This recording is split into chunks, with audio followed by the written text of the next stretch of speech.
तो भाई खास मेहमान इस वक्त हमारे साथ है बीजेपी का पक्ष रखने के लिए हमारे साथ प्रेम शुक्ला हैं, हमारे साथ प्रोफेसर संगीत रागी हैं, पॉलिटिकल एनालिस्ट हैं, जुनैद हारिस हैं, इस्लामिक स्कॉलर हैं, हमारे साथ श्रीराज नायर है, वीएचपी के स्पोक्स पर्सन है, और साथ ही हमारे साथ आपको स्क्रीन पर राशिद शरीफ नजर आ रहे हैं, प्रेसिडेंट है south India Muslim personal law board के। आप सभी का बहुत बहुत स्वागत है। एक मिनट का इनिशियल कमेंट।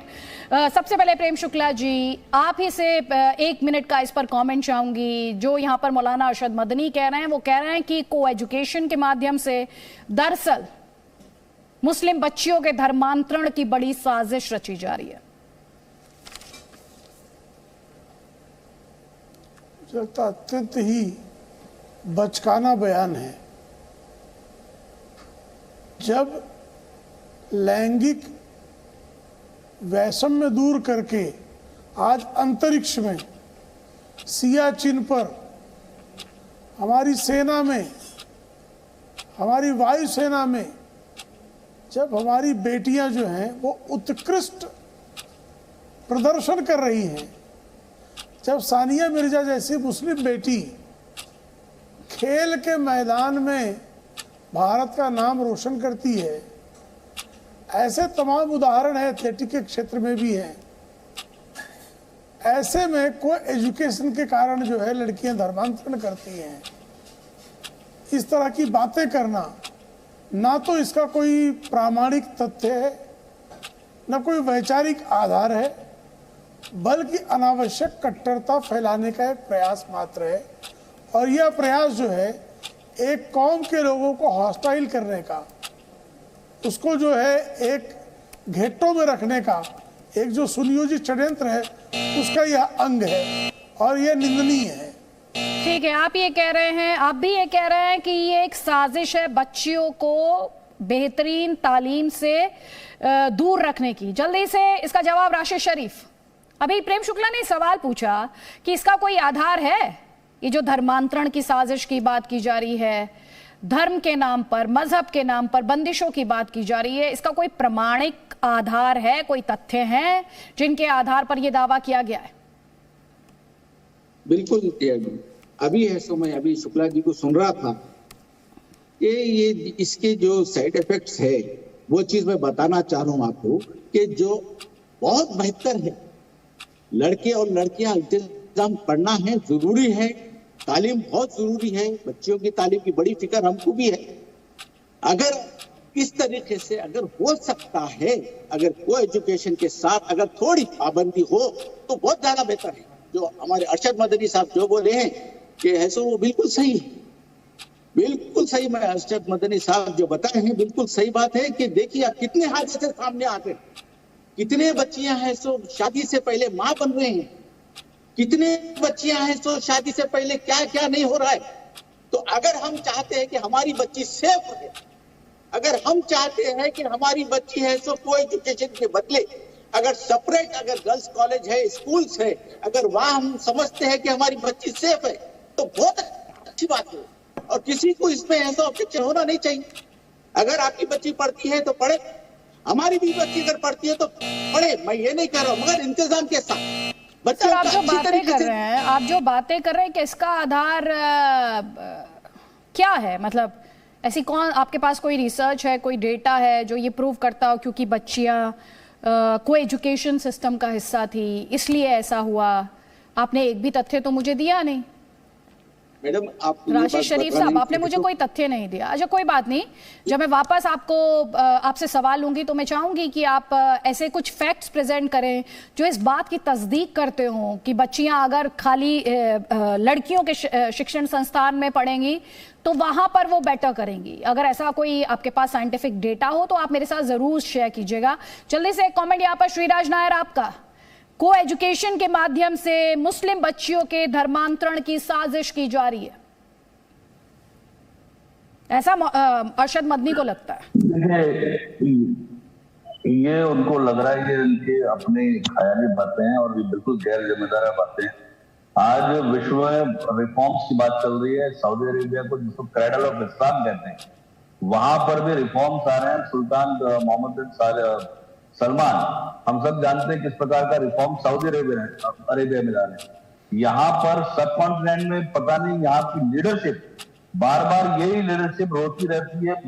चुनाव के समय पर ओवैसी साहब जैसे लीडर्स पेपर लेके घूमते हैं कि मुसलमान समाज कितना पीछे है, सच्चर कमीशन और ये कमीशन उस कमीशन का हवाला देते हैं, स्कूल ड्रॉप आउट कितने हैं, बेरोजगार कितने हैं, अशिक्षित कितने हैं, और ये मुस्लिम लीडरशिप जवाबदार है कि कौम इतनी पीछे क्यों है। एक इस प्रकार से गैर जिम्मेदार बात करके, और कहाँ मुस्लिम लड़कियों का धर्मांतरण हो रहा है, ये हिंदू समाज परेशान है। यहाँ लव जिहाद की घटनाएं हो रही है, जबरन हत्या हो रहे हैं, और यहाँ सरकारें कानून लाने की बात कर रहे हैं। तो ये एकदम अनर्गल बात है। इनका समाज पिछड़ा इसलिए है कि इनकी लीडरशिप इसके लिए पूर्व जवाबदार है। चलिए, आप कह रहे हैं कि लीडरशिप कमजोर है। प्रोफेसर जुनैद हारिस, जो सवाल थोड़ी देर पहले मैंने पूछा था राशिद शरीफ से, वही सवाल मेरा आपसे भी है। को एजुकेशन को लेकर इतनी बड़ी बड़ी बातें, और मुझे याद है जब इससे पहले मौलाना मदनी ने ऐसा ही स्टेटमेंट दिया तो शफीकुर रहमान बग का भी स्टेटमेंट आया था लड़कियों को लेकर, बहुत आपत्तिजनक बयान उनका भी आया था। ये सोच क्या है? देखिए, एक इम्पॉर्टेंट बात मैं आपसे शेयर करूं कि अभी कुछ दिनों पहले जब ये पूरा का पूरा चर्चा इस मोड़ पे जा रहा था कि लड़कियों की तालीम हिजाब पहन करके नहीं आ सकती हैं पढ़ने के लिए, और अब ये सूरत हाल ये है कि लड़कियां कोएड में नहीं जा सकती हैं। मैं इन सब चीज़ों में से किसी को अगेंस्ट या फेवर में नहीं हूं, लेकिन मैं ये ज़रूर कह रहा हूं कि लड़कियों को अपनी मर्जी से पढ़ने का मौका दिया जाना चाहिए, चाहे वो कोएड में पढ़ें। अगर वो हिजाब से जाना चाहें तो हिजाब से जाएं, चाहे वो ऐसी संस्थाओं में पढ़ें जहां पर कि लड़कियां अलग और लड़के अलग हों। और जाहिर सी बात है कि हमारे मुल्क में इसका भी इंतजाम है कि लड़कियां अलग और लड़के अलग। और उस वक्त एक बात और कही जा रही थी, मैं इस मौके से जरूर कहना चाहूंगा कि क्यों नहीं मुसलमान लड़कियों के अलग से अपने इंस्टीट्यूशंस खोल रहे हैं। तो मैं समझता हूं, मैं तो इसे इस वे में पॉजिटिव ले रहा हूं कि मुमकिन है कि मौलाना मदनी वगैरह जो है अब कोशिश कर रहे हो लड़कियों की अलग संस्थाएं खोलने के लिए। मैं इसे पॉजिटिव इस एंगल से ले रहा हूं। अगर इसको पॉलिटिकल ना बनाया जाए, तब अगर इसे पॉलिटिकल बना करके हम चीजों को समझने की कोशिश करेंगे तो शायद बात समझ में नहीं आएगी। लेकिन मैं ये जानना और समझना चाहूंगी, आगे जब हम आएंगे बात करेंगे, इस डिबेट को आगे बढ़ाएंगे, उससे पहले मैं प्रोफेसर रागी का कमेंट लूंगी, लेकिन मैं ये समझना चाहती हूँ कि हर बात में सेग्रीगेशन की बात क्यों की जा रही है? कोई भी एजुकेशन हमें भविष्य के लिए तैयार करती है, क्या सेग्रीगेशन से, क्या अलग कर देने से देखिए सोल्यूशन मिल जाती है? देखिए, मैं एक बात और हल मिल जाते हैं, क्योंकि at the end of the day जब ये बच्चियां काम करने जाएंगी, वर्क प्लेस पे जाएंगी, तो वो ऑल वुमेन वर्क प्लेस तो होगा नहीं, जाएंगी तो मर्दों के साथ ही काम करेंगी ना। बिल्कुल बिल्कुल, अलग तो नहीं रहेंगी। बिल्कुल। तो जिन भावी चुनौतियों के लिए स्कूल में रहते हुए तैयार किया जा सकता है, उन चुनौतियों, एजुकेशन का काम सिर्फ किताबी तालीम देना थोड़ी है।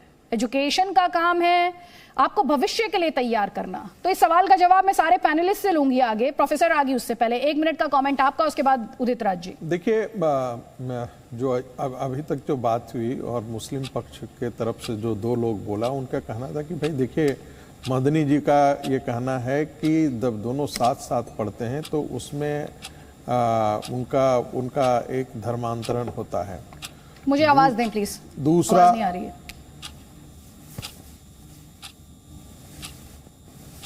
जी रागी जी, बात रखें। तो वो उनका कहना है कि मुस्लिम पक्ष का कहना है, मदनी जी का कहना है कि उनका धर्मांतरण होता है। और दूसरा व्यक्ति ने कहा कि भाई देखिए, बहुत सारे ऐसे हैं जो शादी से पहले ही वो प्रेग्नेंट हो जाते हैं, वो इस ढंग की बातें करने में। भाई ये समस्या तो आप कल जाकर के बाहर काम करने जाएंगे तब भी होगा, कहीं और दुनिया में जाएंगे तब भी होगा।